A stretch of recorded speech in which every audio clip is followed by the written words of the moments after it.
हो बाळा, सांग ना तुझ्या काय अपेक्षा आहेत त्या. माझ्या काही जास्त अपेक्षा नाही, 6-7 अपेक्षा आहेत फक्त. अपेक्षा क्रमांक 1, लग्न झाल्यावर मी साडी घालणार नाही, म्हणजे मला जे पाहिजे ते मी कपडे घालील. नाही नाही, खरं आहे, आजकाल कोणी साड्या पण घालत नाही, काय नाही, जसं आहे तसं राहा, काय प्रॉब्लेम नाही.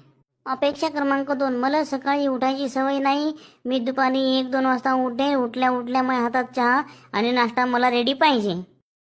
अपेक्षा क्रमांक 3, म्या मागं कटकट किरकिरी लावायची नाही, दर महिन्याला माझ्या मोबाईलमध्ये रिचार्ज करायचं, नेट पॅक संपलं तर 2 GB नेट मारायचं मुकाट्यानं, भणभण करायची नाही.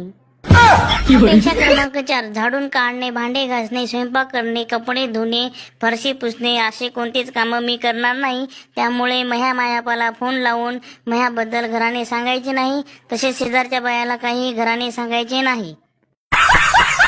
अपेक्षा क्रमांक 5, मला प्रत्येक महिन्याला 10,000 रुपये खर्च पार्लरसाठी आणि माझ्या संशोकीसाठी मला पुरवले पाहिजे.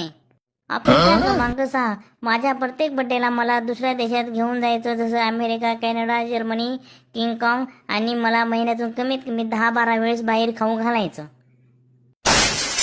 आता अपेक्षा क्रमांक 7, सगळ्यात लास्ट आणि सगळ्यात महत्त्वाची, माझं लग्न झाल्यावर माझ्या नवऱ्याच्या घरचे म्हणजेच त्याचे आई बाप, भाऊ बहीण हे कोणीही माझ्या घरात राहणार नाही किंवा मला कुठल्याही प्रकारचा त्याचा त्रास होणार नाही याची सगळी काळजी घ्यायची, आणि नवऱ्यानं आयुष्यभर बायकोचा बैल म्हणून मी जे सांगेल त्या गोष्टी त्यांनी केल्या पाहिजे.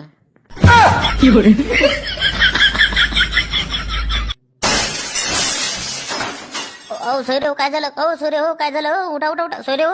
आई बाबा उठा की, पोरीची अपेक्षा ऐकून काळजी करायला का तुम्हाला? उठा ये बाप्पा, प्लीज चला घरी.